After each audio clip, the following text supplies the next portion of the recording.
mothers be mothers, let fathers be fathers, let that family be united upon the Quran and Sunnah and show their children what a mother is and what a father is. Oh parents, oh mothers, oh fathers, stay firm in the reality of the changes going on.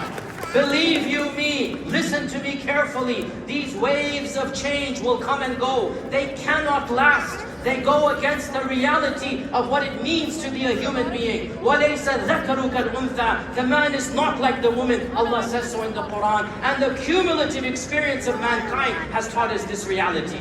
You stick firm, and society will eventually recognize. You stick firm, and society will appreciate that you remain firm when everybody was losing what their reality senses. Family is going to protect the morality of your children. Family is going to inculcate Iman in their hearts. Wallahi, brothers and sisters, after Allah subhanahu wa ta'ala, your main mechanism of defense for your children is the family. Protect the family. Protect your family, oh parents. And be parents to your children. Spend time with your children. Sit down with your children. Love your children. And show your children what it means to be a believer in a world that does not believe. To be faithful in a world that does not have faith. To bow your head only to Allah subhanahu wa ta'ala. And when your children are raised in that environment of family, when they see what it means to have a father and mother, this will automatically allow them to grow up understanding